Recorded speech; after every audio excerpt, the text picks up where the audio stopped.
Hey, how's it going? Happy New Year. Early New.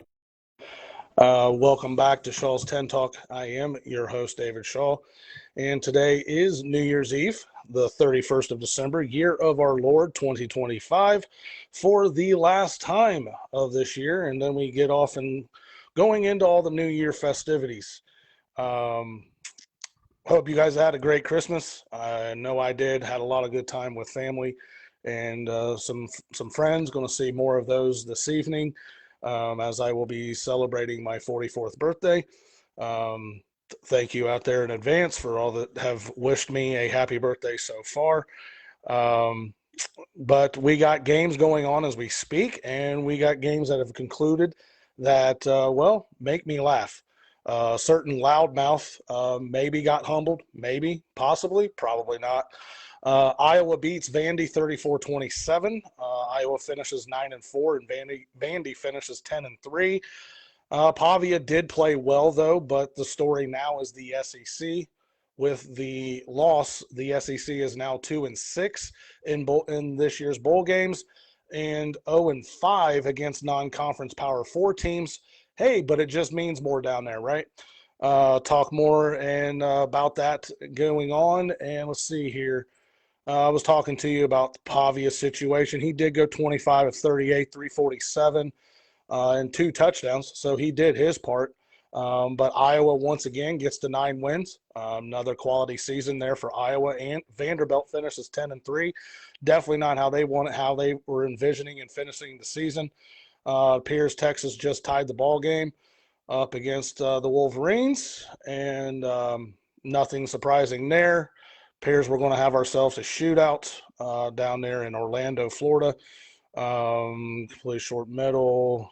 Yep, that's about right. So it appears we got fireworks heading off there in Orlando. Duke and Arizona State off and rumbling.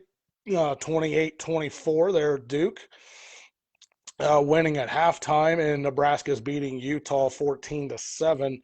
Quite frankly, about the Michigan game, Texas game, this game can just get over faster. If it could get over faster, that's what I would be hoping for. But that's not what you're here for, is Michigan talk. So there are more important things going on in the world of college football, like what begins tonight at 7:30.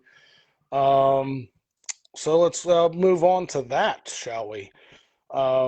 The 12-team college football playoff is officially down to its final 8 teams, and we are set for a phenomenal slate of 4 quarterfinal matchups that will decide who moves on to the semifinals. This 12-team format is delivering exactly the kind of drama we had hoped for. I do believe these 4 games will be closer and better games than the last year's set of 4 games. First up on Wednesday night, it's the number. It will be the number 10 Miami Hurricanes taking on the number 2 Ohio State Buckeyes in the Goodyear Cotton Bowl in Arlington, Texas. Miami, coming off a strong win over Texas A&M in the first round, brings a stout defense, allowing only 13.8 points per game on average. But they face a formidable Ohio State team that many still consider the betting favorite to win it all, and have been off since the first week of December. The Buckeyes defense is elite, and the big question is if Miami's offense can put up enough points to spring the upset. I'm leaning towards Ohio State overall talent and depth to prevail in what could be a defensive slugfest, but more on that later on. Moving to New Year's Day, we have 3 incredible matchups. At noon Eastern, the number 5 Oregon Ducks face the number 4 Texas Tech Red Raiders in the Capital One Orange Bowl. Texas Tech makes their college football playoff debut after a first-round bye and a 12-1 season, but they draw a tough Oregon team led by what some consider the best quarterback in the country, Dante Moore Jr. The Ducks are getting healthy at the right time and seem poised for a potential upset bid in Miami. Then at 4 p.m. Eastern, the granddaddy of them all, we head to Pasadena for the classic Rose Bowl, featuring the number 9 Clemson, the Alabama Crimson Tide against the undefeated number 1 Indiana Hoosiers. Still can't get used to seeing that. First question of the day for you as Big Ten fans, will it ever mean more for us? What exactly do you mean? Because I have a little topic that I will be bringing up later on that is a doomsday scenario for the Big Ten and their fans. But I don't know if that's what you're referring to, meaning Ohio State, Oregon and Indiana, or is it? Or are you talking about the entire college football playoff? Um, well, okay, I see your point now. How the SEC always says it just means more. Um, I don't know where the Big Ten lies in that whole. It just means more. Um, I think the Big Ten's just into winning big games. Um, the 2000s to the mid teens run is over with, and I think people need to understand that. Um, we're not in the era of the SEC dominating rosters anymore. We are in the era of you can go buy your players and you can go get whoever you want, and you can build your roster however you want. AKA, look at Texas Tech, look at Indiana, look at Oregon. Um, those were three of your bigger spenders, and none of those are in the SEC. I think it's just going to take a minute for the rest of the nation to wrap their head around the fact that it may mean more in the SEC, but that mantra is not going to be meaning much moving forward. It's just not. It may mean more, but it also means they'll be losing more too. It's not going to take away that the talent won't still be there, but with money, more teams will be able to go into the South and they'll be able to raid. Look at what's going on in the portal right now. Majority of the players leaving are from the SEC. So where are they going to go? They may go to the SEC. Sound like Nick Kroll and Castellini from the Reds right there, but it they may stay in the SEC, but they're more than likely going to be going to Big Ten teams and going out west and going there. I agree with you. And I'm having fun with it too. Like I enjoy the questions and I enjoy being able to rattle off and be able to roll. Exactly. Where are you going to go? I like being able to just roll with it and roll right off the top of my head and not have to be figured out. But moving back to it, let's see. Alabama had a big first round win over Oklahoma, but Indiana is 13-0 and boasts a defense comparable to Ohio State's. The Hoosiers will look to control the game and prove why they earned the top seed. Finally, we wrap up the quarterfinals at 8 p.m. at the All-State Sugar Bowl, where the number Ole Miss Rebels challenge the number 3 Georgia Bulldogs. This is a rematch of a regular season game, and the Rebels, energized and motivated, are hoping for a different outcome this time around. Georgia's defense has been phenomenal, but Ole Miss has the offensive playmakers to give them fits. It's going to be a thrilling couple of days of football. Which first-round winner will break through the top seeds and make a run at the title? We will find out soon enough, and I will be breaking down these 4 games like only I can do here on Shaw's 10 Talk. So, couple nuggets about the Alabama-Indiana game going into it right away before I get into the breakdown. So, I didn't know this until last night, but Indiana's top defensive lineman. Right now, his name is escaping me. I might have it in my notes here in a minute. But he was celebrating with the Indiana fans after the Big Ten championship game. He jumped up and rolled his ankle and will not be playing. As far as I could tell last night, he will not be playing today. Tomorrow, I should say. So there's huge news coming out of that. Other news that I read was Alabama is stating that they haven't been this healthy since the second fall practice of the season. So they're healthier now than they have been. So that's a scary proposition, especially if they get some of the defensive players back and you get some of that offensive line back and maybe they can run the ball, especially with Indiana's injury. That could make things very interesting. And then more on a somber note, Georgia heading back to the Sugar Bowl. For those of you that don't remember, there was a mass casualty event in New Orleans last year on New Year's Eve. Georgia was in town. The Sugar Bowl was delayed a day. So that game wound up being played on the 2nd instead of the 1st. And while the Georgia Notre Dame game was being played, Kirby Smart lost his dad during that game. So there's probably got a little bit of PTSD and a little bit of what's going on there with Georgia being down there. That's just a little couple nuggets that I ran into last night that I wanted to get in here. Just thought that was just very interesting.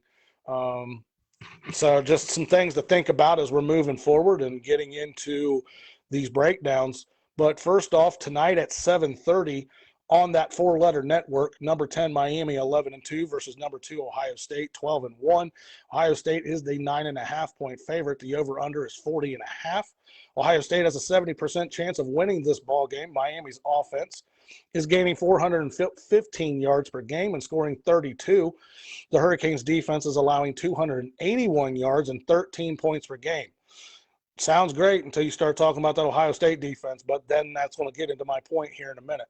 Ohio State's offense is gaining 430 yards per game and scoring 35 points per game. The Buckeyes' defense is allowing 214 yards and only 8 points per game. Carson Beck is the Hurricanes quarterback and has gone 277 for 372, 74.5%, 3,175 yards, 8.5 per completion, 26 touchdowns, 10 interceptions, 61 being the long, and has a quarterback rating of 79.6. Julian Sain is Ohio State's quarterback and has gone 279 for 356, 78.4%.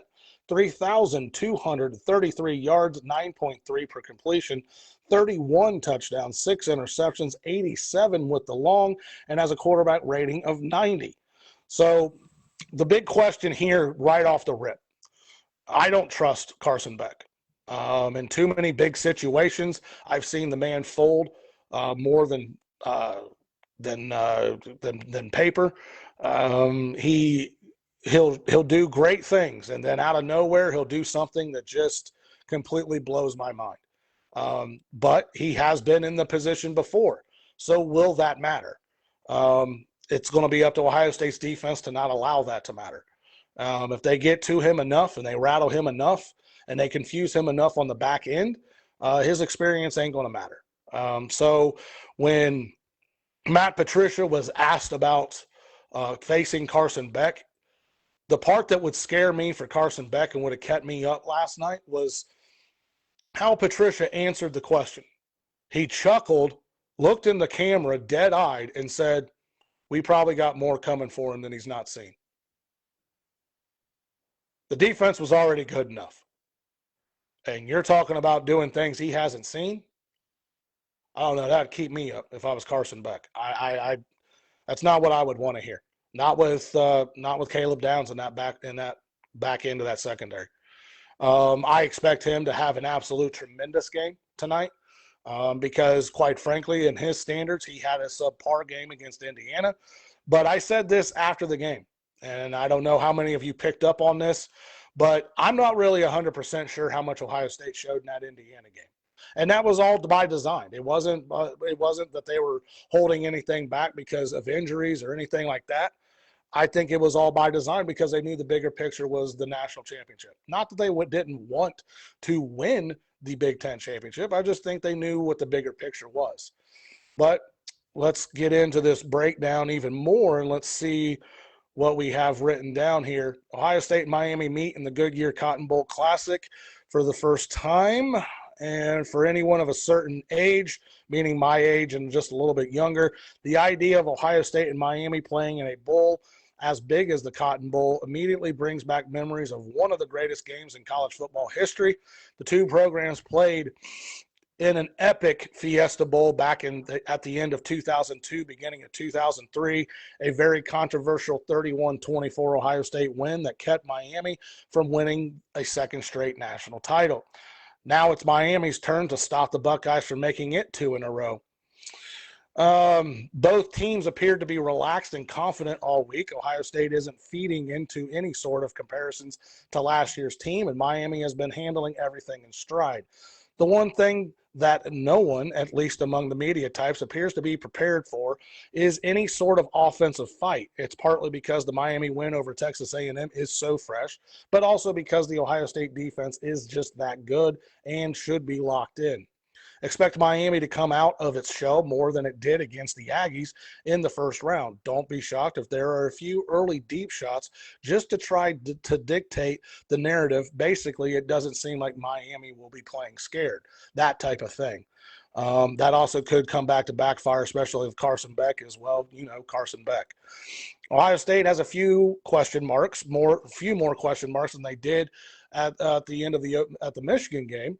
Yes, it got the job done against Michigan, but the Wolverines team wasn't anything truly special. Yes, it beat Texas to start the regular season, but it also failed against Indiana in the Big Ten championship to end it. Can the offense crank it up? Can the team find the same fire it had in the last year's run to the national title? That's going to be the key. Can they do the same thing they did last year at their run straight there to where did Ohio State win that national championship last year? Was it Atlanta? Anyways, I think the trenches from Ian again. I think the trenches are going to be very fun to watch.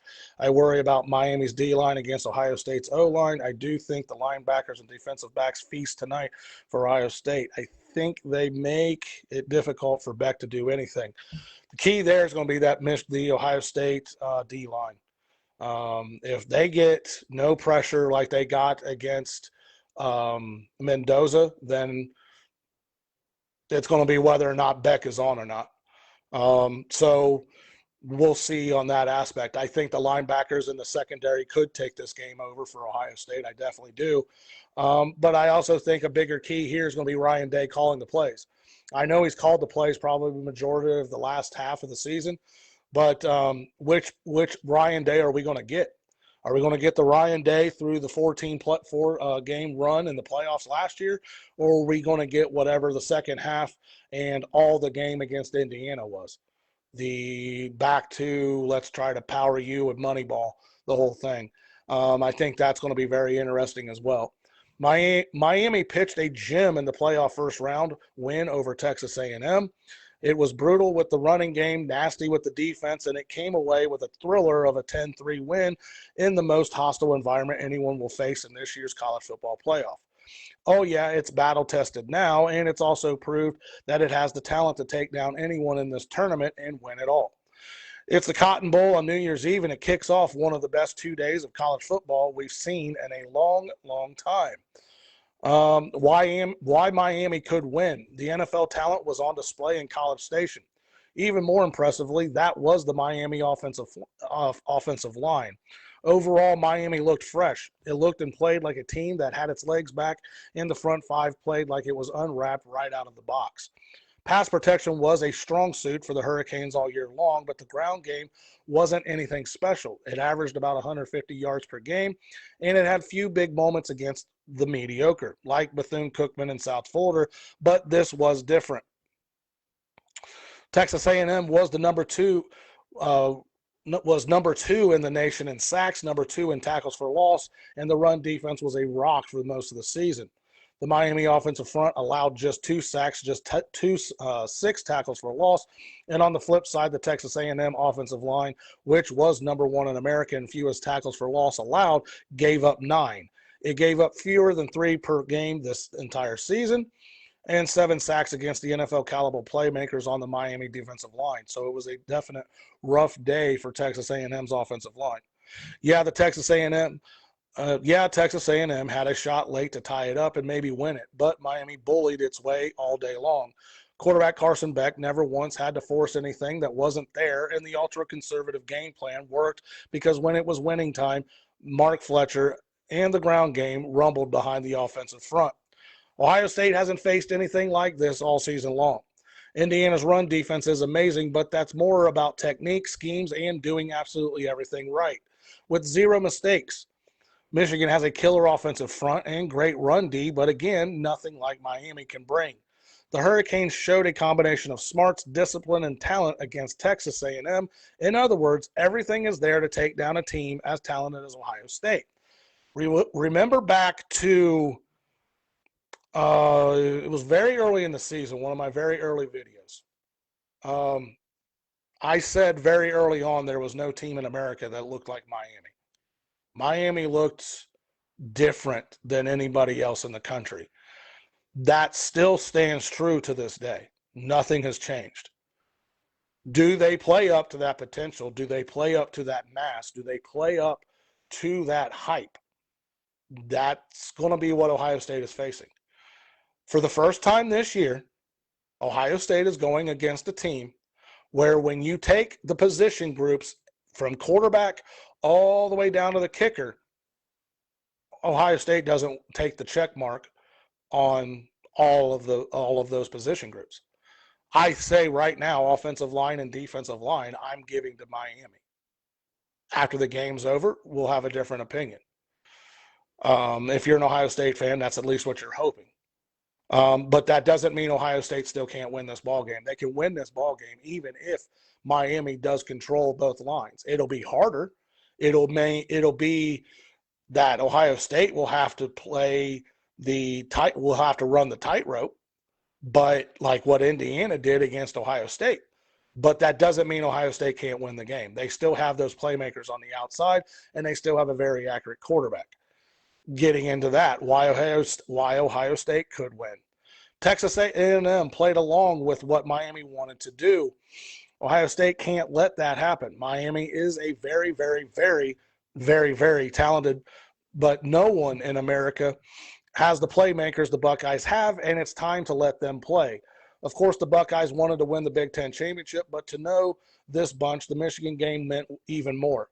And beating Indiana, while it would have been fine, wasn't the goal.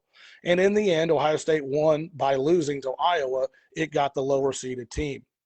The Indiana game was almost like Ohio State didn't want to show anyone anything it was about to bring to the big tournament.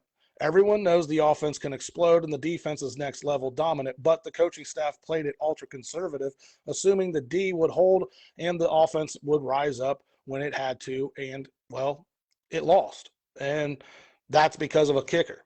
So be floored if you don't see Ohio State team that looks and plays like it finally ready to kick it into fourth gear come 7:30 this evening. There are two sides to the way the Miami, Texas A&M, and Ohio State, Indiana games went down. Either you think you have the better defense and you make sure the offense doesn't screw it up. You win the field position battle and you go home happy. However, again, that got Ohio State beat, and Miami almost got screwed and let Texas A&M stay alive long enough to pull their game out. Or, you have a great defense. It's good enough to get you out of most jams, so let it rip. And if something bad happens, you deal with it, minimize the damage, and let it rip again.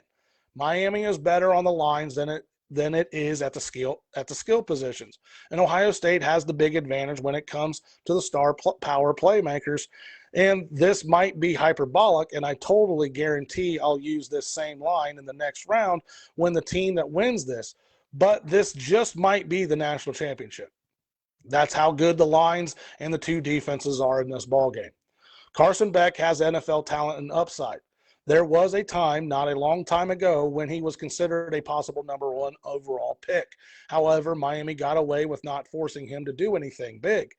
Texas A&M had the number one third down defense in the country, and Miami wasn't even close to cracking it, going 3 of 12 with the running game mostly taking care of the short plays. Ohio State is number 2 in the nation in third down defense. Miami has to open it up, and it has to do it against the best secondary and pass defense in college football. Miami will win more than its share of battles. The push will get to Julian Sain enough to matter, but the Ohio State receivers will take over, and the secondary will wind up taking over if it has to. So, and I'm going to leave it short there, and I'll get into more of it later on. This is the most intriguing game, I think, of the 4 games. I'm not speaking hyperbole when I feel that this could be the national championship game. Whoever comes out of this is going to have a great path to the national championship.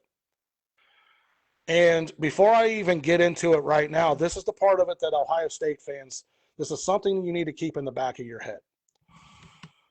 Ohio State has obviously played very well. They played Texas out of conference, but that was really the only out of conference game that really mattered. Everything's been in a silo. All the stats have been along the same line. It's been Big Ten, Big Ten, Big Ten. Haven't really seen out of the top, so the talk amongst the Big Ten all year long has been it's very top heavy. So Oregon, Indiana, Ohio State, those 3, and then basically the rest of the Big Ten has been mediocre and the bottom has been trash. Some of that has been washed with the way they've been playing here in the Bulls this season, but a lot of that is also you don't know who's showing up. So a lot of what you have to take out of this is how much interconference stuff did you see? Like the SEC played teams out of the conference. The Big 12 interconferenced each other. You didn't really see much interconference play between outside of Ohio State, Texas. So what am I getting at? There's a scenario out there where after this game's over, win or lose, but Miami hangs closer than what Ohio State wants it to, especially if Ohio State wins. Then at noon tomorrow, Texas Tech punches Oregon in the mouth. Then at 4 o'clock, Alabama punches Indiana in the mouth. Then in the span of 24 hours, the Big Ten narrative could literally crumble amongst itself. What if Ohio State, and I've been wrong all season long, and Ohio State's good because they've been playing crappy Big Ten defenses, and they've been playing crappy Big Ten offenses. Like I said, I don't know. But that is a possibility that's out there. It just is. I know that's not what Buckeye fans want to hear. I know that's not what Big Ten fans want to hear. But the entire narrative of they are top heavy could crumble in 24 hours. It could be crumbled amongst itself. And only time will tell, and we'll move on from there, and we'll know. But it's highly possible. You all thought you were going to steamroll Indiana, and you didn't. That was way more of a battle than any of you wanted to admit. It was way more of a battle than I wanted to admit. And this is why we play the game. This is why this game tonight is very interesting to me. There's another scenario, too. All three of these teams go out there and they steamroll who they're playing. And they show that these three teams were just a step above the rest of the competition. And then we're setting ourselves up for Oregon, Indiana, number 2. And we're setting ourselves up. Oregon, Ohio State would be an absolute doozy. And then obviously Indiana, Ohio State is what most of the country's wanting. But let's not forget, Georgia's going to be sitting there in the wings, probably more than likely, just sitting there waiting. So that's why I said early on, these 4 games the next 2 days, it's going to be very interesting. It's going to be very, very interesting. So moving on to January 1, again, the 4-letter network at noon, number 5 Oregon 12-1 versus number 4 Texas Tech 12-1. Oregon is the 2.5-point favorite. The over-under is 51.5. Texas Tech has a 52% chance of winning. Let's see here. Get some of this X'd out so I can move on. And I X'd out too many. There you go. Sometimes, I swear. Let's see. Let's go here. Joys of live video, folks.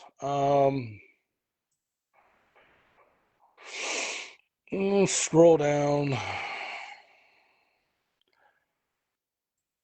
Good thing James Madison played in the college football playoff. The only thing remaining from that football team is the logo, basically. Everybody from that team has entered the transfer portal. I don't know who else has seen that, but I don't know. Every time I see another James Madison player enter the portal, I just have to chuckle. Good thing they made the playoff, though. But moving on, let's see. As I said earlier, Dante Moore is Oregon's quarterback.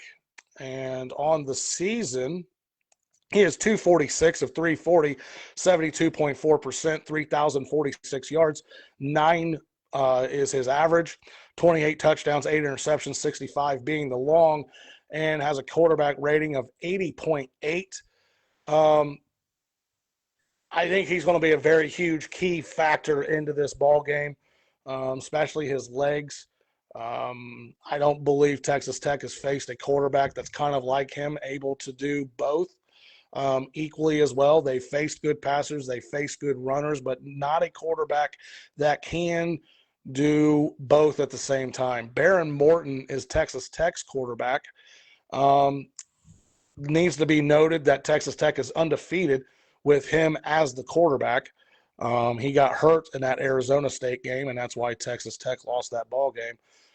This season, he is 201 of 300, 67%, 2,643 yards, 8.8 is his average, 22 touchdowns, 4 interceptions, 73 being the long, and his quarterback rating was 71.9. Him being hurt for those 2 games, he did throw for 3,300 yards last season, so that is capable. That is in Texas Tech's offense.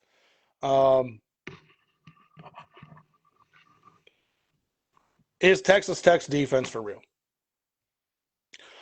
That's ultimately what this story is going to be. Can they create turnovers? Can they force Oregon to do something that they don't want to do? Can they force Oregon to be something they don't want to be? That is going to be the big. That's going to be the big one there. And shocking, Justin brings in Hook'em horns. Not shocked there, and he also bows out before I can even mention it. The Oregon Tech game intrigues me. I hope it's a good one. I think it's going to be a good one for a while. I don't know how good it's going to be come the fourth quarter. If it goes the way I see it going, I see if Oregon can keep the ball moving. It's not the Oregon offense of old where it's time and space and we got to keep the ball moving and we're snapping the ball every 16 seconds. It's not that, but they can make Texas Tech seriously get out of their element. And if that happens, then it's going to be interesting because I don't believe Texas Tech has the offense to control the play, if that makes sense. They are a defensive-oriented team, so kind of like the 2002 Ohio State Buckeyes, the national championship Buckeyes, the offense rolled off the defense, but they didn't do anything to kind of dictate the game. That was all defensive-oriented. It was all defensive. And it's kind of the same thing down there in Lubbock, Texas. So that's going to be the interesting part in this ball game. Oregon and Texas Tech start the new year off with a thriller. Some may say, who doesn't want to kick off the new year with something fascinating? The 4 and 5 matchup is supposed to be the best of the quarterfinal games by seeding in the college football playoff. A quarterfinal at the Capital One Orange Bowl should be the most interesting of all the huge New Year's Day showdowns. That's the part of it that's interesting too, because that takes me back to another point. If they reseeded, I think this game would still be going on. So that's the interesting point. If they reseeded, meaning the 1 seed Indiana would be facing the lowest team remaining by ranking. I think the only thing that changes is who Indiana would be facing and who Ohio State would be facing. I could be wrong on that, but I think that's how that is. Makes perfect sense. Their defense is going to have to be the best it's been all year for sure. It's very. I don't even think it's arguably. I think it's the best offense they have faced all year long. And the other key part to this too is Oregon last year. What did they learn? I think they learned that they didn't want to be peaking in the middle of the season. They want to be peaking right now and moving forward and continue to peak.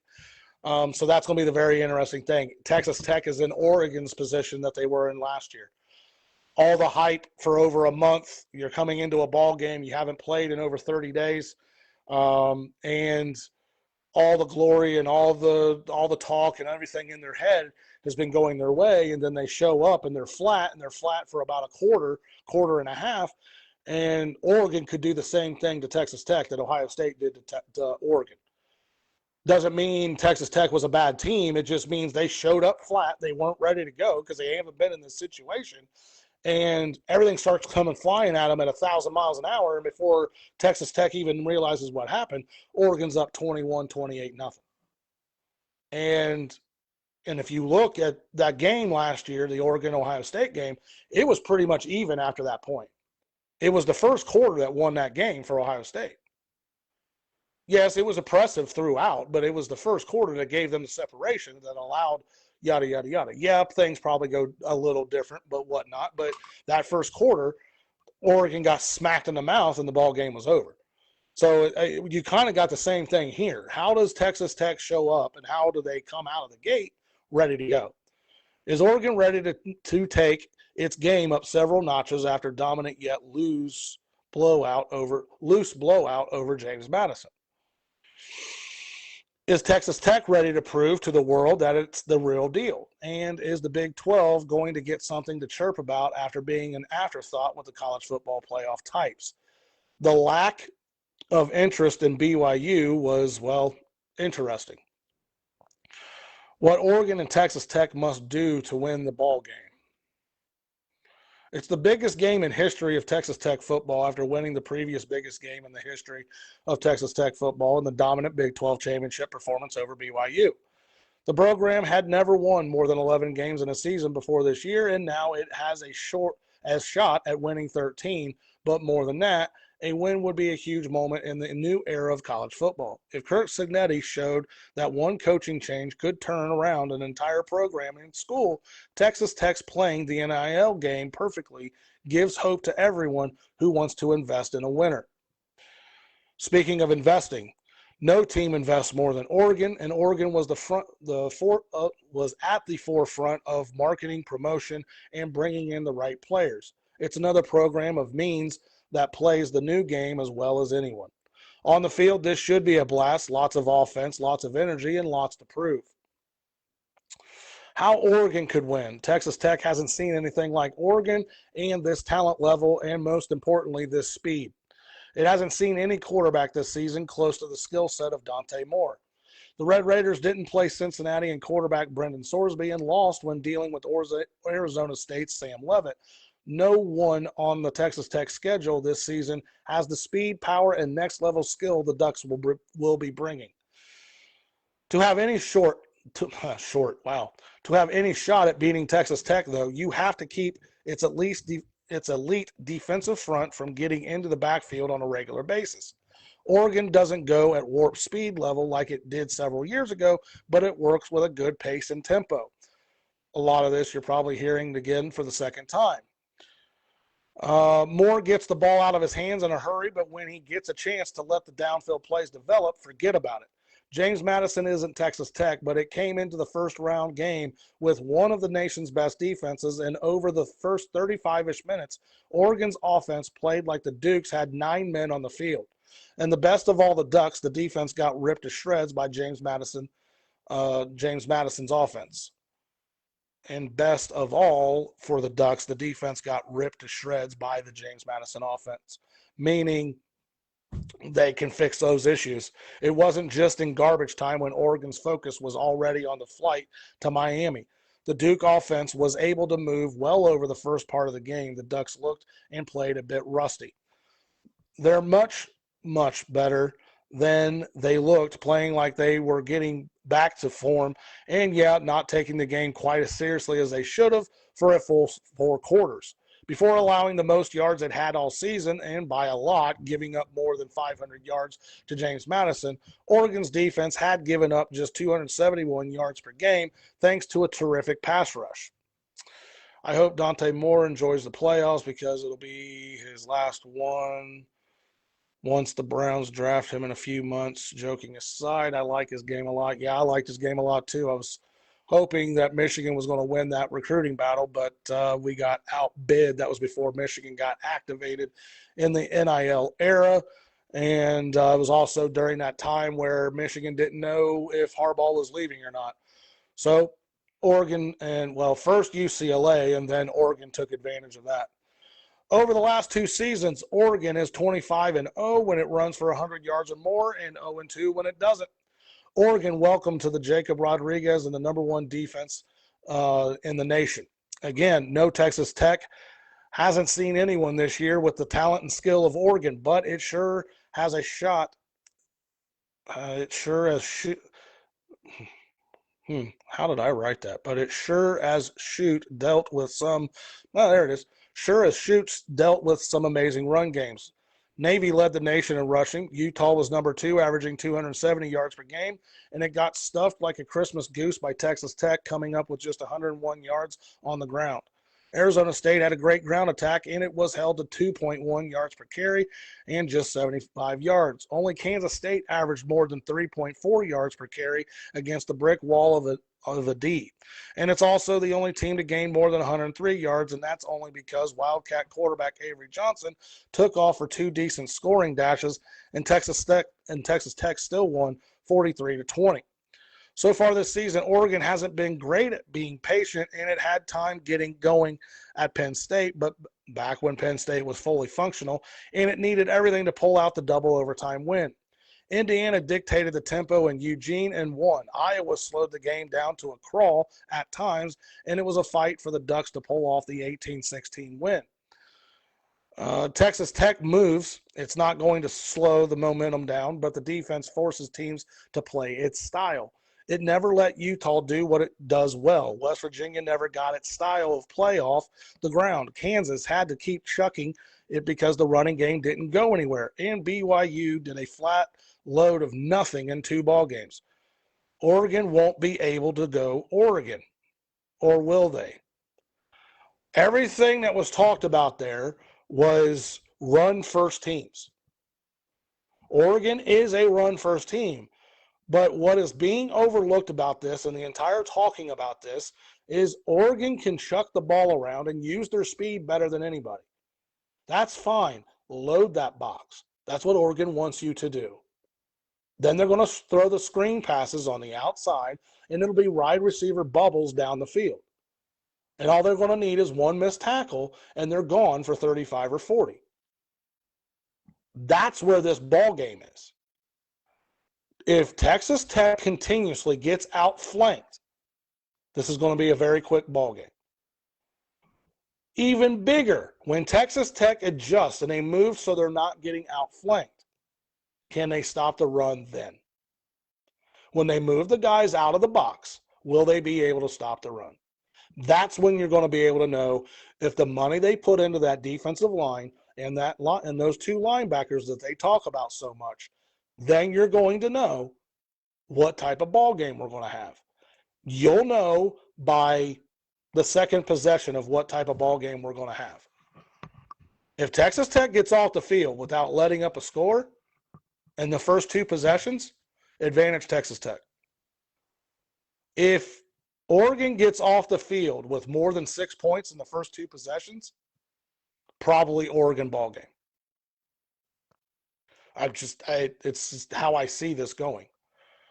No, this won't be like the fascinating defensive war between Miami and Texas A&M, but that's only because there's absolutely zero chance the respective Oregon and Texas Tech offenses played scared and not to lose. However, this shouldn't be a firefight. America, you haven't been paying attention. Welcome to David Bailey, Romello Height, and if you haven't seen him yet, Jacob Rodriguez. This Texas Tech defense is the real deal, and it's about to show it. This should be more interesting and offensive-oriented than Oregon's win over Iowa, and it should be more like the Penn State game with plenty of bending without a ton of breaking. Oregon will have one final drive to pull this off, and then Dante Moore, welcome to David Bailey, Romello Height, so on and so forth. That's it. That's literally going to be the ball game. Because I really don't think Oregon's defense is worried about Texas Tech's offense at all. I just don't. Oregon's faced better offenses, I think, in the Big Ten than Texas Tech's. If Oregon plays sound ball, then I just don't see it. I just don't see it at all. But that's why they play the game, and that's why we move on. We will move on to 4 p.m. tomorrow on that 4-letter network again. Number 9, Alabama Crimson Tide 11-3 versus number 1 Indiana 13-0. Indiana's now a 7-point favorite. The over/under is 47.5, and Indiana has a 71% chance of winning this ball game. I think people are allowing the Florida State game and the SEC championship game to influence people on how this Alabama team really is. That's what I'll say. That's what I'll say. They're forgetting the fact of there was 11, 12, 13, 14. There was 12 other games being played this season. Alabama's very good. Alabama's very good. And Indiana's played one team like Alabama. Alabama has played 5 or 6 Indianas.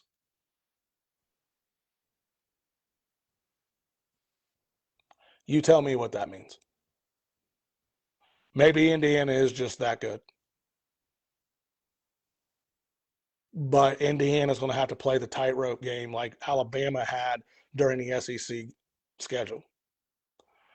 And we'll see if Kurt Signetti and the not as talented Alabama Crimson Tide team.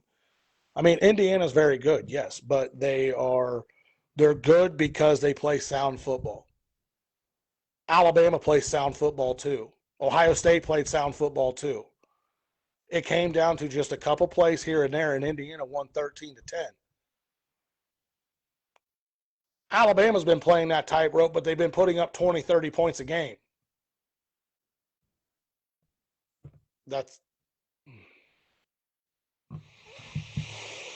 my issue with this game. And it goes back to what I was talking about earlier when I was talking about what happens if the Big Ten crumbles within itself.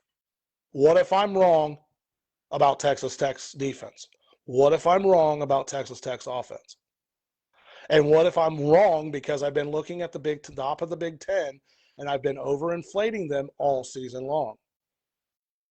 And what about if we're in Big Ten country and we've been doing the same thing? I stand on the fact that Indiana has played one Alabama team. Alabama has played 5 or 6 Indianas. I don't know. Man. I don't know. But that's why it's the granddaddy of them all. Why we've seen upsets before. It technically wouldn't be an upset. It would be an upset in my eyes, but we'll see. The 2026 Rose Bowl will be loaded with crimson in the first ever meeting between Alabama and Indiana. The Rose Bowl narrative is already tired, so let's put it to sleep already. Yes, Indiana is Indiana. This is the program's 15th bowl game ever, counting the college football playoff last season. And yes, Alabama is, well, Alabama. This will be Alabama's 15th college football playoff appearance. Counting all of the college football playoff games, this will be Alabama's 80th bowl postseason game. The program has 45 double-digit win seasons in its rich history. Indiana has 2, both under Coach Kurt Signetti. Yes, it's the powerhouse of powerhouses against the stunning upstart playing in its first Rose Bowl since 1967. And yep, was going to be getting into that here in a minute. And I think that gives even more of an advantage to Alabama, but I'll get into it in a minute. Alabama, obviously not a Big Ten or former Pac-12 team, is about to play in its 10th. Think about that one for a minute. Yes, it's the powerhouses of powerhouses, the stunning upstart playing in its first Rose Bowl since 1967. And Alabama, who isn't a Big Ten team or a Pac-12 team, is about to be playing in its 10th. And with that, let's get past the idea that Indiana isn't your normal traditional superpower. It handed Oregon its only loss, and it was by 10 in Eugene. It got through the regular season unscathed, and it knocked off the unbeaten #1 defending national champion Ohio State Buckeyes by getting tough in a 13-10 war. And let's get past the idea that Alabama is its normal traditional superpower we're all used to. Yeah, it was brilliant over the last 40 minutes of the 34-24 CFP first-round win over Oklahoma. But even with the 11 wins and a trip to the SEC championship, this is a badly flawed team with a whole bunch of holes. But as I said, a lot of those players are coming back. What if they aren't as flawed? What if that's not the best Alabama that we could see? What if that's not? What if the Georgia and the Florida State games were the worst? I don't know. But it's in Pasadena, and 128 other teams wish they were there. And the weather, it's supposed to be a monsoon. Let's just be brutally honest. There's a 100% chance of rain. There's a 100% chance of rain throughout the entire ball game. It's one of those where if it wasn't a college football playoff game and it was just a regular Rose Bowl, probably not too many people would be watching this game because it's not going to look like your traditional Rose Bowl. It's going to be very ugly. It's been raining out there, so I'm sure the field has been covered, but it's probably still wet because it can't be covered all the time. And it's been doing nothing but raining out in California now for about the last 2-3 weeks, if you've paid any attention to the weather at all. So that being said, how Alabama could win. Alabama, if you can do that for a full 60 minutes against Indiana, or just do that for 40 minutes like you did against Oklahoma, you might be in the college playoff semifinals. Let's be real here. It took 2 to create the college football playoff first-round collapses in Norman. Alabama took over the game, but if John Mateer hits the one big downfield pass, takes off running for the first down, or if Xavier Robinson catches it, but that didn't happen. The OU punter dropped the ball. Mateer threw a pick six, and, well, that was it. The right word here is flummoxed. Alabama's adjustments and schemes had plenty to do with that, but the collar got real tight after stuff got real for the Sooners. That allowed the Crimson Tide to take over. This is one of those teams that needs to be disrespected. Did it belong in the college football playoff? Sort of, but it wasn't a slam dunk. Should it have lost to Oklahoma? Yeah, probably. Was it any good over the last 2 months of the season? No, not really. And with the way this team plays it and acts, it loves being disrespected.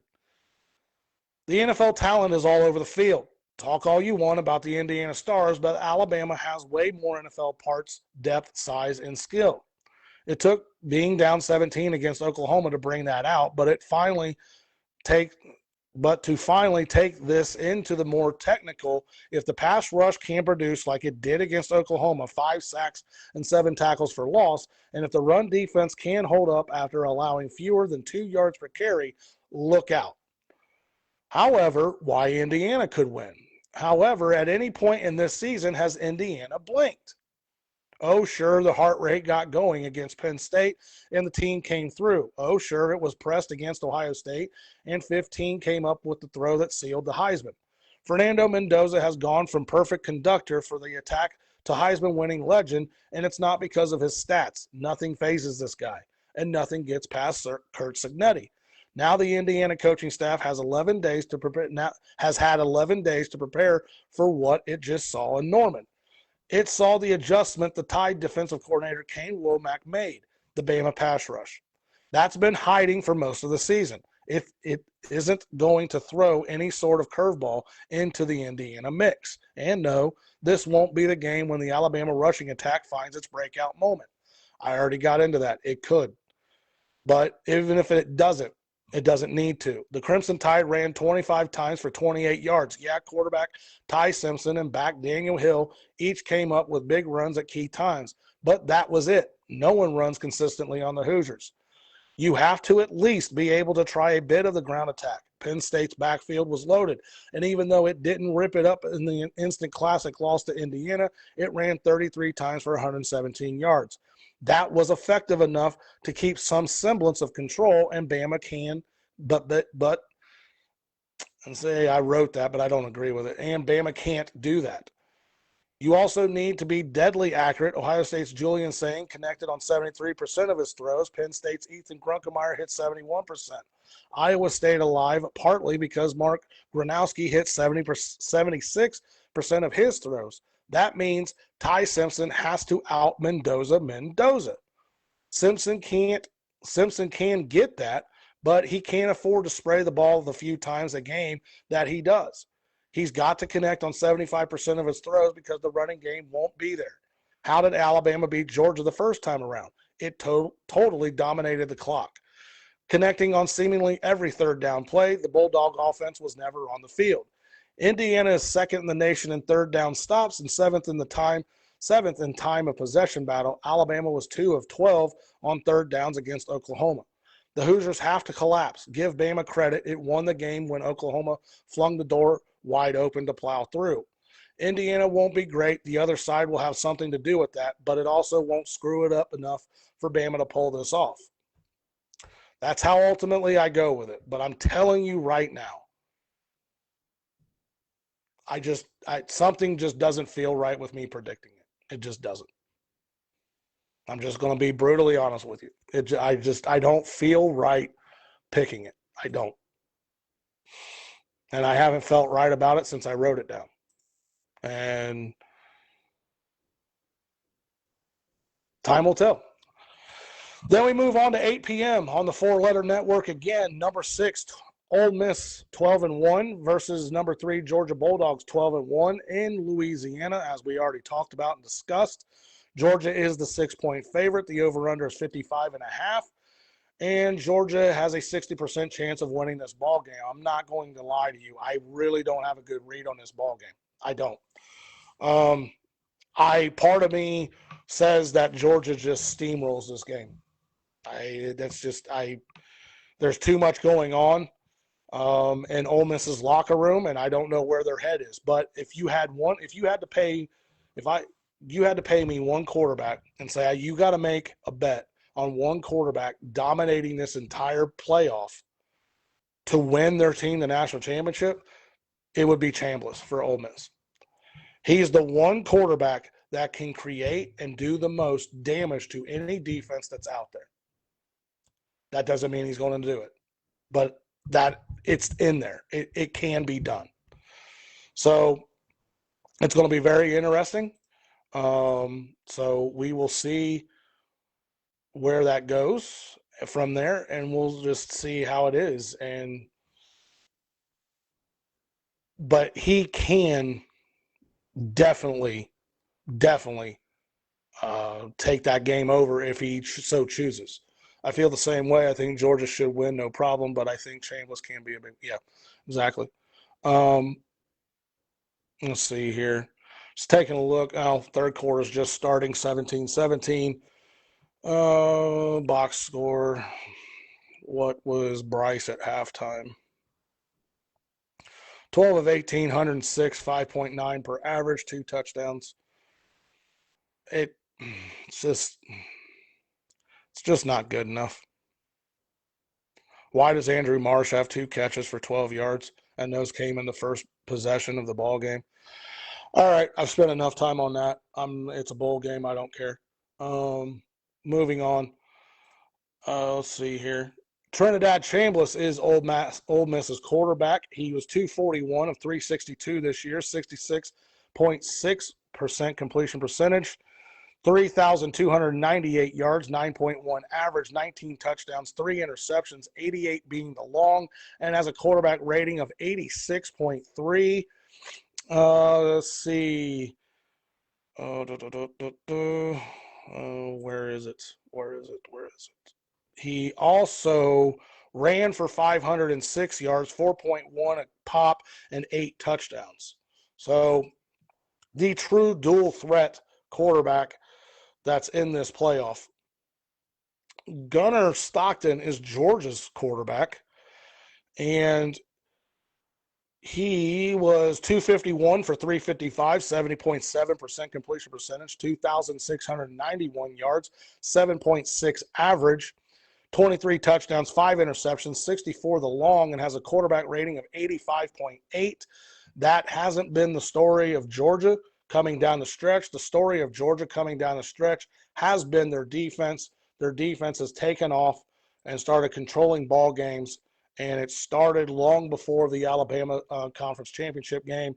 And if that continues in this, I just do not see how it goes any different. Georgia beat Ole Miss in October, but things are far different now.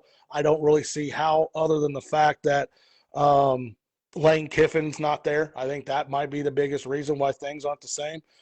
It's the Sugar Bowl, features two SEC teams, and it's a rematch of a game played earlier this season. Where have we seen this before? We did this in the first round with Alabama and Oklahoma, and the script flipped the other way. Georgia beat Ole Miss in the first meeting. Now can the Rebels pull off what would be, all things considered, biggest stunner of a loaded college football playoff quarterfinal? Think back to a happier, simpler time. It was October 18th of 2025. We are younger, carefree, and with our whole lives ahead of us, Georgia was in trouble going into the fourth quarter against Ole Miss. The Dog D clamped down. Gunnar Stockton threw a few touchdown passes, and 17 unanswered points later, Georgia had a 43-35 win. Neither team has lost a game since. Let's see here. Let me get that off of there. Georgia is on a 9-game winning streak, and Ole Miss has won 6 straight, including a 41-10 thumping of Tulane in a playoff first-round game that wasn't even that close, or that interesting for that matter. Lane Kiffin is now working up the road from where this will be played. New head coach Pete Golding has a college football playoff win, and Kiffin doesn't.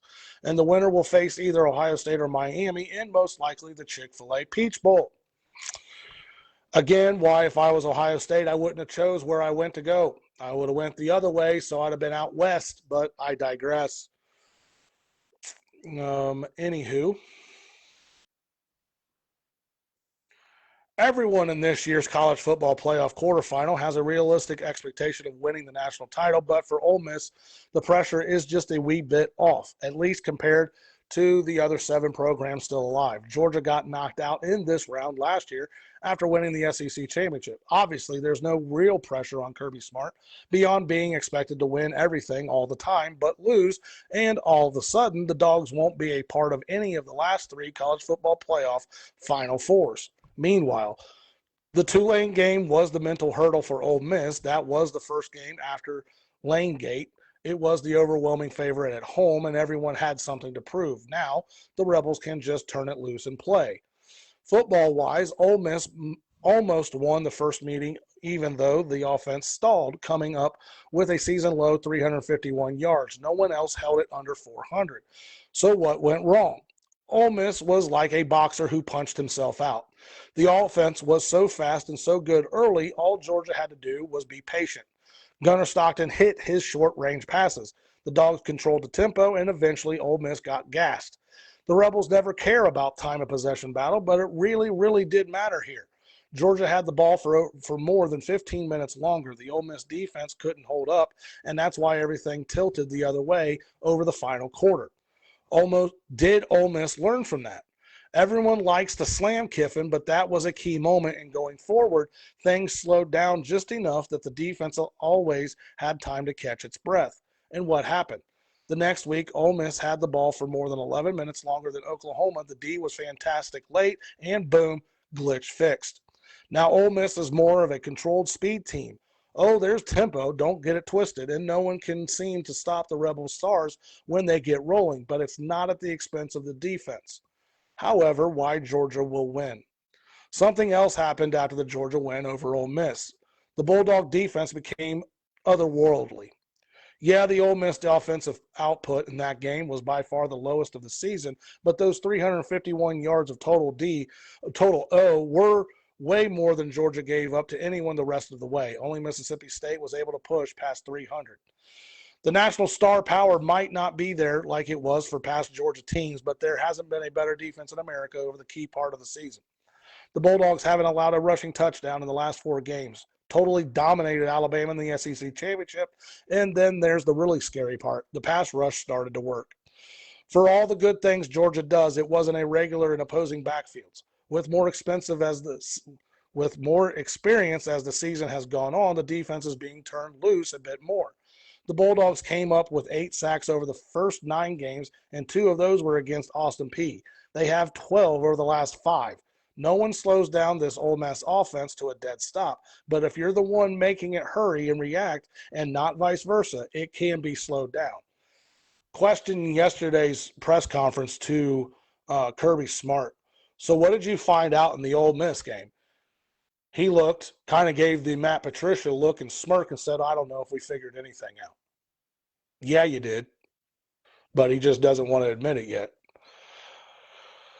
And I think it was him turning up the pressure on this defense. So the Ole Miss defense still has to show that it can even hold up. Old Lane got all fired up when his defense didn't stink against Oklahoma after doubling it over against Georgia. But as it turned out, the Sooner offense was trash. Yeah, there's talent on the Rebel O, but who did it on the Rebel D? Sorry, on the Rebel defense, but who did it stop? South Carolina, Tulane twice, LSU, nothing to write home about.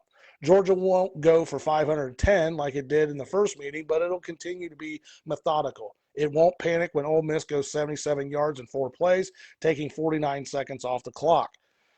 Who gave the Ole Miss defense trouble? Arkansas, and it connected on 75% of its third down tries. Mississippi State put up yards, and it converted 53% of the time. And then there was Georgia, converting almost 56% of its third down chances. Remember, Ole Miss didn't have to deal with the Texas A&M defense or Texas, Missouri, Alabama, or Auburn. It missed 5 of the top 8 SEC defenses, only put up 24 on LSU, and rallied late to get by OU. This will be a blast for 3 quarters, and like last time, Georgia will hammer down from there and take complete control. I just don't see how that game stays close, especially coming late to the fourth quarter. There you go. You want to kick a field goal in a shootout. That's what you want to do. Oh, but anyhow, moving on. Any more questions? Anything else? Anybody want to bring anything up? We got a little bit of time here, not much. Going to be starting my birthday / New Year's Eve festivities here in a little bit. Want to get off and get ready for that. I do have some best bets. No teaser this week, but Miami plus 9.5, Oregon minus 2.5, Texas Tech team total under 26, Bama, Indiana over 47.5, Georgia minus 6.5, and the Ole Miss Georgia under 56.5. Those are the bets.